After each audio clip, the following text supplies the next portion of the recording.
Coverage you can count on. Way 31 News at 6 starts now. Way 31 is learning new details about Huntsville City School's budget crisis. The Board of Education told Way 31 today this debt could lead to cuts within the school system. The state could even intervene. Thanks for joining us. I'm Demetria McClinton. And I'm Dan Schaefer. These findings are from an independent auditor that says the district will be $8 million past their budget by the end of this fiscal year on September 30th. Way 31's Marilee Melendez spoke with the Board of Education president and joins us live with her findings.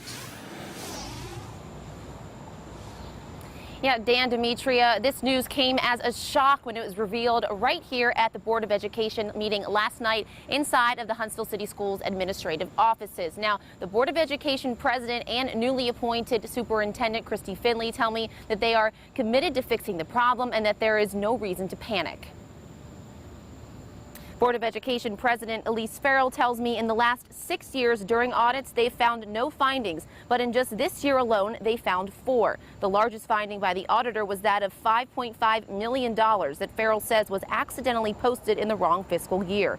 She told me there is a chance the state could intervene, but right now they're working with the state to fix it on their own. But there are more problems than that. There are bound to be cuts made to the school system.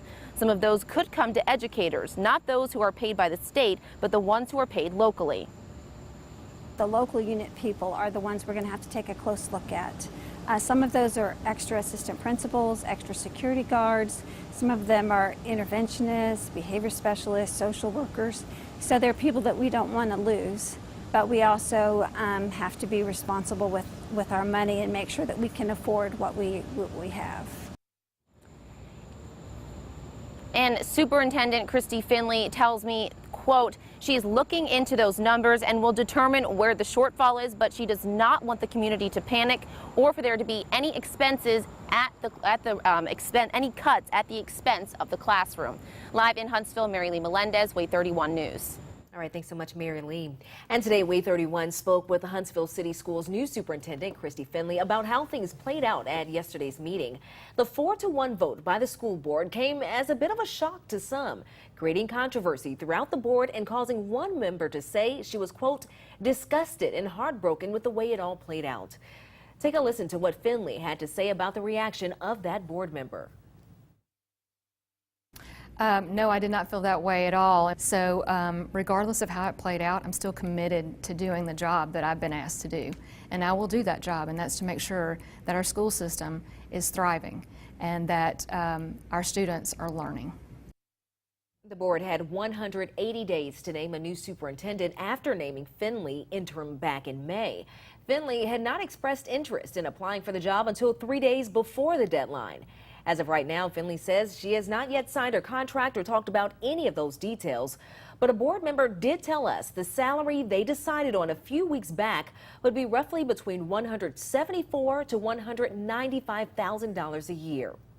Way 31 did some digging to learn more about Huntsville City School's new superintendent. Christie Finley has lived in Huntsville all her life. She started teaching seniors at Bob Jones High School in 1992. Along with being a teacher, she's been a high school and elementary counselor and a career counselor. After all of this, Finley went back to school to get her administrative degree and later became an assistant elementary principal and then a high school assistant principal. She continued to move up the educational ladder and became director of programs at Huntsville City Schools and then took a job as deputy superintendent. Her most recent job was filling in as interim superintendent before she was chosen as Huntsville's newest superintendent.